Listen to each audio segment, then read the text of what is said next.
Hi, I'm Dana.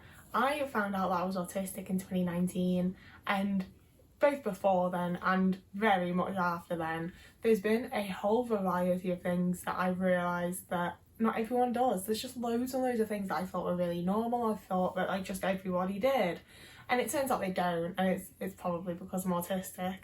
And as always, not every autistic person's like me. We're all very, very different. So some people will do different things and won't do the same things that I do and blah, blah, blah, blah. We're all different. This is just about me. It's just my experience. You don't have to have the same one. So I'm going to dive pretty quickly straight into it, I think. Because the first one is that, especially in my childhood, because I had more like free time and just time to do whatever and time that I had to kill, I spent hours upon hours upon hours just imagining situations with my favourite characters. Like when I was 11 or 12, I found fan fiction for the first time, and I immediately started writing fan fiction and posting it online because that's what I've been doing in my head for like my entire life. I've spoken before about how I didn't really have imaginary friends as such in the way that other people do, because I just imagined characters, and that was something that I just very much stuck with me. That's what I've always done, you know? If I'm like sat on a train, if I'm sat somewhere, if like, I bring up especially in school because there are a lot of times that like it's the lunch break and I don't have any friends, so I'm just sat on a swing coming up with my little ideas. I'm in class and I've already finished my work, so I'm just sat there, you know? I don't have as many of those situations anymore in adulthood, but when I do the exact same thing, and I sit there and I imagine myself in my favourite TV shows. I imagine myself being picked up by the doctor. I imagine myself dying and ending up with Gene Hunt, you know? That's what I do. And it was so bizarre to me to find out that like the majority of people don't imagine themselves in their favourite movies and TV shows when they're bored or when they need a bit of comfort or before they fall asleep. Like just not everyone does that, and I don't, like I say, like that's been my entire life. Even when I was coming up with like imaginary play scenarios as a child, I wasn't really, because my best friends, like my imaginary friends, were Harry and Hermione. You know, I was just filling in for Ron and running around Hogwarts in my back garden. Like my parents were always like, oh, she does such great imaginary play. She's always out there with a stick, and it's like, no, I'm in the back garden being Aragorn fighting off orcs. Like I'm not living my own thing of like Dana's doing something. I am Aragorn. I never did that like type of imaginary play, and I very, very much thought that everybody based shit on something like that. And I absolutely thought that everybody just sort of waited for the down periods in life to be able to be like, yeah, I was right in the middle of like fighting off the darks with the doctor. I'll just settle back into that and I'm just staring into space while I do that. My next one is either having to wear the exact same clothes for way too long. I have things that become safe clothes, and it's a case of like, I can't buy extras because things age and wear out differently. If I bought 4 of the same hoodie, I would have a favourite one. You know, within like 6 months, one will feel different than the others.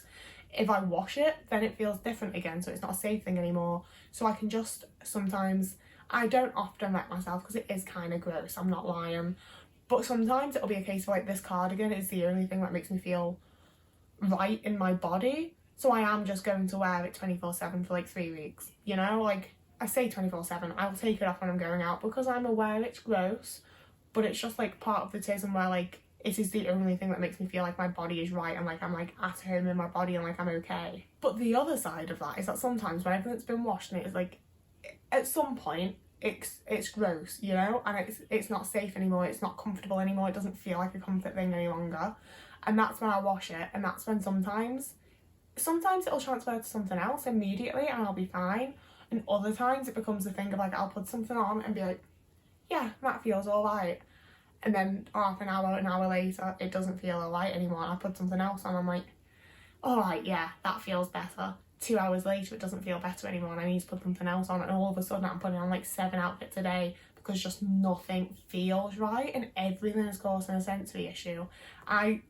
It's one of those things that's been a big journey for me to figure out sometimes that that's what's going on as well, because for so long I'd be sat there and I'd just feel really sad or really angry or really frustrated or really annoyed and I wouldn't know what was going on. And it's one of those things I've had to learn to like really sit there and be like, I'm not comfortable, you know, whether it's that I'm hungry, whether it's that I'm too hot, too cold, whether it's that my clothes aren't right, something's wrong and it's a sensory issue. And so often it is that like my clothes just aren't laying against my skin in a way that is comfortable, just everything feels wrong and gross and horrible, and I cannot deal with it. But then the rest of the time I'm wearing just the exact same outfit for like as long as I humanly fucking can, you know? And I think a lot of the time it's those like switches and changes that like really frustrate me about being autistic, and that's one of the big things that like I really don't enjoy about my experience of life, because I have quite a similar thing where sometimes I will, like, my eating habits and general energy has been abysmal lately, like the last like, I say lately, the last like 4 months, just absolutely abysmal. And I'll finally get the energy to like go to Asda and get the ingredients in and cook myself a meal, and I'll find the perfect thing to watch while I'm eating, and I sit down and I take my first bite and I'm like, oh yeah, that's fucking stunning, that's banging, I've nailed this. And I take the second bite and I'm like, oh yeah. And I take the third bite and I'm like, and by the 6th bite I can't fucking eat anymore, and it's just not the right thing, and I can't do it, I can't stomach it. It's the thing of like, I don't feel full, but it feels like my stomach cannot accept any more of this food, and it's just not a safe thing anymore, and it's not right, and I cannot fucking eat it, and it is so annoying, because it's like I've spent the money on the fucking ingredients and I've spent my energy on making the food, so I'm not going to making something else, but I also physically like no longer have the money in my bank to order food, so then I just get to have like 5 bites of a meal and then not eat anything, and it fucking sucks. And it's the kind of thing as well where I've sometimes had like sort of more long-term safe foods, like there was a certain type of noodle that I had like months and months where that was what I was eating every single night, and I'd mix it up and like put some broccoli in and put some fake chicken in and put some peas in, but you know, it was these noodles every single night. So I was smart and I went to Costco and I bought like a fuck off big box of 40 of them, and I got through 30 of them, I'll give, like this was a good time. I got through 30 of them and I still have several in the cupboard downstairs because I look at them and I feel sick. Like it's, the thought of it is just repulsive to me at this point. Like I cannot stand the thought of eating those fucking noodles. It feels like it's something I've hated for my entire life, even though it was literally the only thing that I ate for like a good period of time, you know? And that's the thing where like so often people think it's a really great like accessibility thing to be like, oh, you can stock up on your favourite safe thing. And it's like, I stocked up on lime Pepsi when that was my main safe thing, and I got through like 15 cans of the like 40 that I had, and then it wasn't the thing anymore and I couldn't drink anymore. Like whenever I've stocked up on stuff and been like, I've got my safe thing in, within a few days it's not the safe thing anymore, and I now just have all this stuff and I can't buy anything else because I've spent all my money on that, and it's just a fucking nightmare. And it's the kind of thing where I've had people like in my life get really frustrated with me about it, and it's like, it's frustrating. Like I'm also annoyed. Like this is really annoying. I can't do anything about it. It just fucking sucks. And I've done them as separate points, but then at the end here I am squishing them in together because they're both just things where I thought that everybody was going through those things, you know? Like I was probably about like 10 or 11 when my family started making jokes about how I was like the Sharpay of the family because Dana's always changing outfits. And that was when I was like, oh shit, yeah, like looking around at everyone else, like other people aren't changing clothes multiple times a day because they don't feel comfortable in things. That's not something that other people tend to do. You know, like the most that, like as a kid, it was literally a case of like, I would get up in my pajamas, I would put my school uniform on and go to school, get home from school and immediately take off my uniform, put on like play clothes, go out and play with friends and stuff, and all my friends would still be in their school uniforms. And then I'd go home and put on like my like home clothes, you know, like for the evening time when I was inside, and then when I went to bed I'd put pyjamas on. And like I say, I would also have like the days on the weekend where like nothing fucking felt like it was sitting right, and I'd just get changed multiple times until it felt like I was comfortable. And I think because no one else ever said anything about it until like my family started making the jokes, I just assumed that everyone was doing that, and I just, you know, I didn't look to see if people were changing outfits, because of course they are. At some point it becomes uncomfortable. And similarly, it just, as much as like my family would get annoyed at me and stuff, they got annoyed at me for everything. So I assumed that everyone had the times when they'd be like really looking forward to a meal and then just be really icked out by it. Or they'd have this like big thing that's their favourite thing. It's like I had fucking the honey nut Cheerios, I think it was, honey roast Cheerios. When they released the Cheerios and they didn't have those like horrible little brown ones that I hated, it was just like the nice sweet ones. They were my shit. I adored them. And eventually my mum, instead of getting like the they weren't little boxes, they were still like family size, but she started getting like the fuck off big boxes. And then I had like 3 months of crying every morning because I had like these fucking Cheerios that I did not want. So as much as I was like, this is annoying people, I still sort of just thought that everyone did it, and everyone had those times when something was the best thing ever and all of a sudden it was the worst thing ever and it was a complete switch. I didn't compute that other people weren't going through that. I just assumed everyone was. Similarly, I was definitely like in my mid-teen years when I realised that other people do things before appointments or like a timed event. Like, if I have something on the day, if I have a phone call, if I have an appointment, if I'm hanging out with a friend, if I'm making someone dinner, like whatever it is, if I have a time in my day where like 3 p.m, that's when the thing's happening, I can barely function up until that point. It's easier if it's something I have to prepare for, like if I'm having friends over for dinner, I need to like go out and buy the ingredients and start cooking food and make a dessert. I find that a lot easier to like plan and sort my time for and everything. But 99% of things, I just sort of sit there in a period of waiting, and I might doom scroll, I might read something, I might have something like on in the background that I'm kind of watching, but I can't actually do anything until I've done the appointment. I remember getting to a point where like I say, in like my mid to late teen years, when we started having timed appointments that weren't just school, and people would have things that they actually needed to do, and like my friends had part-time jobs and things like that, and they'd be like, oh yeah, I'm gonna meet up with you and do this, and then I'm gonna go and do this, and then I've got work at this time, and I'd be like, how are you doing all that other stuff though? And they'd be like, well, it's before work, and I'd be like, yeah, but you have to like mentally prepare and like make sure you're not going to miss the time and make sure you're keeping an eye on the time. And like, how are you just doing things before you have to do a thing? And you're still going to have energy to actually do the thing.